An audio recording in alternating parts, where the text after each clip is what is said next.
Sagarika Mitra, and you are watching the morning news here on Times Now. We are going to get you a breaking news story that has created international shockwaves. It's a horrifying attack that has shaken Colombia's political core, with the right-wing presidential candidate, whose name is Miguel Uribe Turbay. He was shot in the head and back during a public campaign event in Bogota. That is the video that has emerged from that campaign rally, the moment after the presidential candidate was attacked. You can see him slumping on the bonnet of a car. There is blood splattered all over, and there is chaos and panic that has triggered. So that's the video that has emerged. The shooting took place at the capital's Fontibon district at a place called El Golfito Park, and Uribe was immediately rushed to the hospital, where he still remains in a critical condition. Reports are suggesting for now that the suspect, who has been detained by the cops, is just a 15-year-old. He's been arrested from the scene of crime. The weapon has been recovered from him, as per reports. Security forces there are on high alert. The Colombian president has cancelled his foreign tour and has called the attack a brutal strike against democracy. U.S. Secretary of State Marco Rubio has said that the attempted assassination of Miguel Uribe is an affront to democracy in Latin America. Now, world leaders are also reacting. The Chilean president has also stated that Colombia must stand united against this kind of attacks. Democracy cannot be bullied into silence. Those are the comments coming in. But just take a look at the pictures that have emerged. The Colombian Defense Ministry has also announced a reward of 3 billion pesos for information on any broader plot behind this attack. Who is the man who's been attacked? He is Uribe. He is 39 years old. He's the grandson of the former president, Julio Cesar Turbay, and he's the son of journalist Diana Turbay. She was killed during the Escobar era by narco-terrorists back then.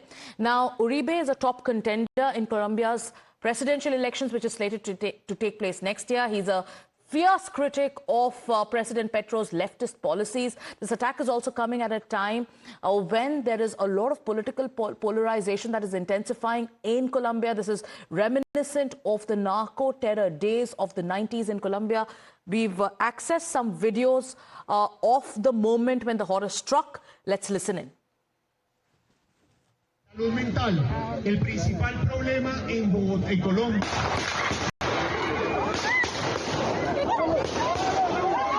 Salud mental, el principal problema en Bogotá y Colombia.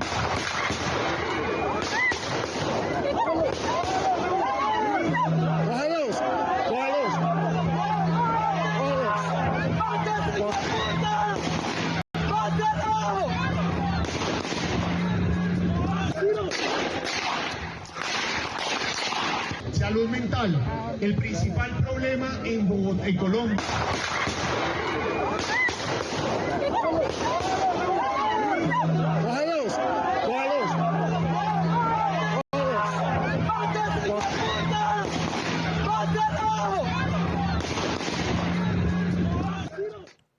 My colleague Rishabh is also tracking all these developments. We've seen the videos and the voices of condemnation that are coming in. There are lawmakers in Colombia who are condemning this shooting as a cowardly attack on democracy and have called for calm. You know that Marco Rubio has also said, and he's blaming the violent leftist rhetoric, and he's condemned this attack as an attack on democracy. What's the latest, Rishabh?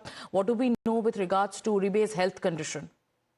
Well, as of now, not much is known about Uribe's health condition. But what we can confirm to our viewers that he has been taken to hospital and he's under medical observation right now. And remember, when is this happening? This is happening just ahead of the elections, and Colombia is looking at moving ahead of the whole narcotic racket that it has been engulfed in, or for that matter, the way the Colombian government is looking at things. They do understand that they are on the wrong foot right now, and Uribe definitely has an edge over them, and this is quite clear through the campaign that we have seen in Colombia. Our delegation was also there, and the way things have, panned out in the last 6 months, Uribe has become very, very popular, not only in Colombia, but even in the Latin American region. And this attack on Uribe is something that has sent shockwaves in Latin America as well as the whole of North and South America. That's the reason why that we see that such a swift response is coming in from Marco Rubio, the Secretary of State of the United States, who has called it an attack on democracy. U.S. wants Uribe to win Colombia, and one more left-leaning country moves right, and that's the reason that you see many international countries now coming in support of Uribe and condemning the whole attack. Right. And also we're getting reactions from global quarters. The Colombian president has said, and I'm just quoting a translated version of the post that he's put out on social media platform X. He says that Colombia and its eternal violence, they want to kill the son of an Arab woman in Bogota, whom they had already murdered. And one should not kill in the heart, should not strike this kind of fear. They tried to kill both the son and the mother. Respect life. That's the red line. Colombia shouldn't kill its own children because they are our children too. Mafias of the land, they are a threat to humanity. May those who've come to Colombia live in peace. Colombia welcomes the world. So that's the kind of condemnation that's coming in. But it is U.S. Secretary of State Marco Rubio, his commentary, his condemnation that has triggered a larger debate, because here the US and the US administration under Donald Trump is very clearly blaming the violent leftist narrative and rhetoric. Now remember, this was also blamed during the assassination bid on Donald Trump in the run-up to the US presidential election. So the assassination attempt on Uribe has triggered an outburst against the leftist rhetoric in Colombia. US Secretary of State, like we've been telling you viewers, has slammed the climate of political hostility. He's declared the attempted assassination of Senator Miguel Uribe as an affront to democracy in Latin America. He's also said that violence should not decide political disputes. He's calling it a result of the violent leftist rhetoric that's coming in from the highest levels of the Colombian government. So why is the leftist rhetoric being blamed? Remember, there are Rubio and there are other leaders too who are saying that harsh political language and accusations of a soft coup by the leftist president Petro may have eroded the atmosphere around public figures. So that's the latest, viewers. Let's go across to Patikrit. Patikrit, a young, rising conservative voice in Colombia, who comes from a political family back there. Attacked like this, he's in a critical condition. The US is blaming the violent leftist rhetoric. How do you look at the situation as it's unfolding? Well, South America has always been a hotbed of violence between the ultra-leftist organizations, the narco-terror syndicates, as well as those who actually believe in nationalism.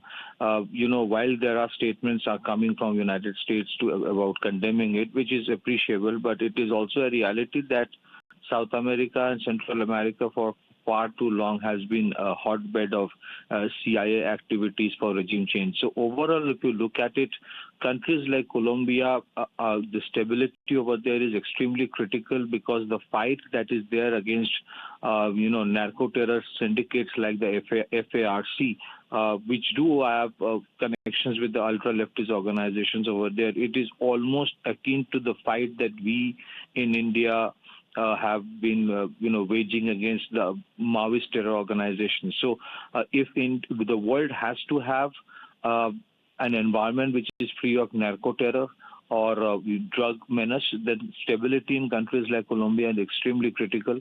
It is important for organizations like United Nations to step in and ensure what all is needed for stability in those countries. But unfortunately, the multilateral institutions have systematically failed to bring stability and support the right kind of people in bringing stability in countries like Colombia. So unfortunately, these have been, test labs for all kinds of experiments, political experiments. I think this kind of incident which happened is only going to, exacerbate the deep-rooted conflicts that exist over there. Somewhere it is apparent that these ultra-leftist organizations with connections with the narco syndicates and cartels do have support from abroad, which only adds to more instability in the whole region. Yes, you put the focus on the larger debate that's also unraveling. Thank you so much, Pathikrit, for joining us with your views on the latest. This is the video that's come in, viewers, is of a young and rising conservative voice in Colombia, a presidential candidate who was shot during a rally. The violent leftist rhetoric is being blamed, and this the focus has been put on this aspect by Marco Rubio. But before we move on, let's once again show you the videos that are coming in from Bogota in Colombia. Mental, el principal problema en Bogotá, en Colombia.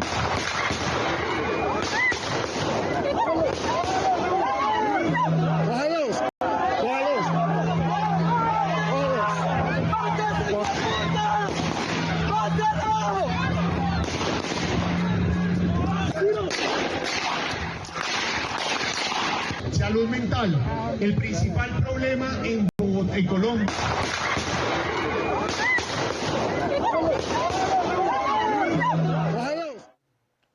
Rishabh, as we track the developments and the larger debate around the role of violent rhetoric, do tell our viewers, put this into context, how, the comments of the Colombian president. Right now, there are supporters of Uribe who are saying the comments of the Colombian president and the kind of hate rhetoric that was precipitating, that could have led to this, because so far it is being said that the suspect who's been held is just a 15-year-old. Well, Sagarika, if we talk about Colombia, the Colombian political discourse is such that either you are with someone or completely against someone. And the left-wing, leadership, which has been ruling Colombia for quite some time, has been creating a narrative in last 6 to 7 months that how Uribe and likes of Uribe or followers of Uribe are someone who would sell Colombia to United States. And, they are nothing but, Trump in a middle version. And, if they win, if they go ahead, and if they, if they win this election, Colombia's sovereignty would be under threat. And these are rhetorics that have been going on in the Colombian political spectrum and for quite some time. And, that is something that has now taken shape, and conservative leaders like Uribe were warned. Even I was just going through certain local reports. Uribe and the supporters of Uribe were warned earlier as well that their security might be at risk. And now things have culminated. A 15-year-old, and this showcases that how much of rot has gone into the minds of young people in Colombia against the change that is imminent right now in Colombia. And that's the reason that we are seeing that Uribe being shot by a 15-year-old, and that showcases that what the presidential comments have made. Right. And Uribe here, remember, his family and the political legacy that they come from has been one that has been very tragic. Remember, back in the 90s, his mother, a journalist, a fearless journalist, was also killed, when Colombia was gripped by narco terror. Thank you so much, Rishabh, for bringing us the latest. But that is time for us to take a short commercial break.